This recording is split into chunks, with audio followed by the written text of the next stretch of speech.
Kenapa politik dinasti belakangan ramai dipermasalahkan? Apa bahaya politik dinasti bagi kehidupan bernegara? Betulkah anggapan bahwa jika politik dinasti itu dipilih rakyat melalui pemilu, maka ia tak lagi berbahaya? Pertanyaan-pertanyaan tersebut layak diajukan karena hubungan antara politik dinasti dan demokrasi perlu diperjelas. Tentu agar publik bisa memahami duduk masalahnya.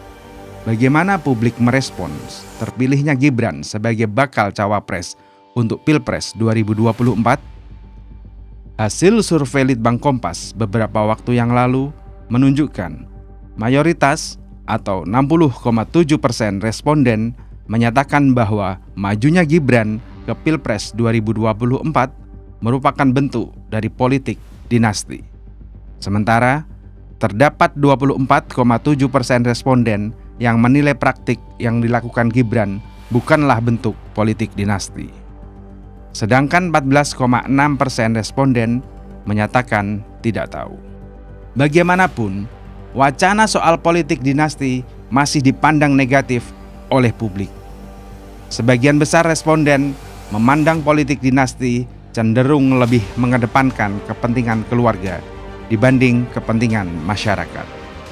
Tulis peneliti Litbang Kompas, Yohan Wahyu dalam laporannya Senin 23 Oktober. Selain itu, Litbang Kompas juga merekam sejumlah pendapat publik terkait praktik politik dinasti tersebut. Sebanyak 53% responden menyatakan tidak setuju dengan praktik itu. Sedangkan 34,7 responden mengaku setuju dengan politik dinasti. Dan 12,3% responden lainnya menjawab tidak tahu. Lantas, apa sih sebenarnya politik dinasti itu? Dilansir dari laman nkri.id, politik dinasti adalah kekuasaan politik yang dijalankan oleh sekelompok orang yang masih terkait dalam hubungan keluarga. Politik ini identik dengan kerajaan atau monarki. Sebab, dalam politik dinasti, kekuasaan biasanya diwariskan secara turun-temurun. Dengan demikian, kekuasaan akan tetap berada di lingkaran keluarga. Kendati demikian, dewasa ini, politik dinasti masih dapat ditemukan di negara dengan sistem pemerintahan demokratis. Nah, disinilah letak masalahnya. Bagaimana kalau politik dinasti merupakan hasil pilihan rakyat? Presiden Joko Widodo sendiri tersenyum menanggapi tudingan dinasti politik itu. Isu itu berhembus setelah putra Jokowi, Gibran Rakabuming Raka, menjadi bakal calon wakil presiden mendampingi Prabowo Subianto dalam Pilpres 2024. Jokowi mengatakan pemilihan presiden tak ditentukan oleh segelintir elit. Oleh karena itu, ia menilai hal yang terjadi saat ini adalah bagian dari demokrasi. Semuanya yang memilih itu rakyat, yang menentukan itu rakyat, yang mencoblos itu rakyat, bukan elit, bukan partai. Itulah demokrasi, kata Jokowi beberapa waktu yang lalu. Jokowi menyerahkan penilaian pencalonan Gibran kepada rakyat. Dia menegaskan hak pilih semua pemilihan umum di Indonesia ada di tangan rakyat. Ya, itu kan masyarakat yang menilai, ujarnya. Tapi masalahnya tak sesederhana itu. Problem utama politik dinasti justru terletak pada potensi adanya penyalahgunaan kekuasaan atau abuse of power.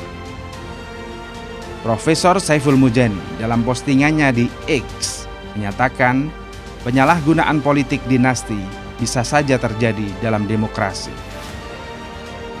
Kata Profesor Saiful Mujani, kalau lewat pemilihan umum atau dipilih oleh rakyat, politik dinasti itu terjadi ketika, misalnya, ada anak yang mencari kekuasaan seperti misalnya wakil presiden lewat bapaknya yang sedang berkuasa, yakni sedang jadi presiden. Atau bapaknya yang berkuasa menyuruh dan mengupayakan agar anaknya berkuasa. Di situ bisa terjadi penyalahgunaan kekuasaan demi kepentingan keluarga.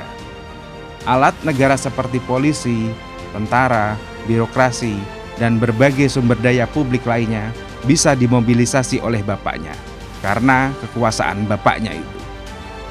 Dan itu dilakukan demi sukses sang anak yang sedang mengejar kekuasaan lewat pemilihan umum tersebut. Bisa juga bapaknya yang sedang berkuasa itu menekan elit-elit partai yang punya kasus hukum, agar elit itu mencalonkan anaknya menjadi calon wakil presiden. Itu misalnya. Kasus hukum yang menjerat elit-elit partai tersebut bukannya diproses, melainkan dihentikan atau ditunda, asalkan sang anak dicalonkan oleh partainya. Inilah yang menurut Profesor Saiful merupakan bahaya politik dinasti. Seolah-olah melalui prosedur pemilu, seolah-olah demokratis dengan dalih dipilih rakyat, tapi pada hakikatnya merupakan abuse of power. Kekuasaan yang diselewengkan, disalahgunakan demi kepentingan pribadi atau keluarga. Selanjutnya, Profesor Saiful Mujani menegaskan, bahaya politik dinasti juga bisa terjadi manakala orang yang sedang berkuasa, misalnya presiden, mempengaruhi lembaga hukum atau yudikatif seperti MK untuk mengutak-atik undang-undang agar anaknya yang mau ikut bersaing dalam pemilu dianggap memenuhi syarat. Pengaruh dan tekanan presiden pada MK bisa terjadi lewat hakim yang merupakan kerabat presiden. Bila itu terjadi, maka politik dinasti dapat menciptakan abuse of power yang sangat serius. Kalau ada bukti hukum yang kuat tentang intervensi itu, maka presiden bisa dijatuhkan. Sementara itu, pengamat hukum tata negara Bivitri Susanti menyebut bahwa MK telah melanggengkan politik dinasti dengan putusan terhadap gugatan batas usia capres-cawapres tersebut. Sebab, menurut Bivitri, keputusan itu sangat mengakomodasi kepentingan putra Jokowi, yakni Gibran, untuk maju dalam pemilu 2024 mendatang. Menurutnya, hal ini jauh lebih parah ketimbang era Orde Baru. Itu artinya meneguhkan politik dinasti yang bahkan jauh lebih parah dari zaman Soeharto, ujar Bivitri Susanti. Walhasil, yang patut diwaspadai dari politik dinasti adalah adanya abuse of power yang bisa mengancam demokrasi itu sendiri. Oleh karena itu, politik dinasti harus dilarang dengan tegas. Jangan sampai politik dinasti meracuni Indonesia kita yang tercinta.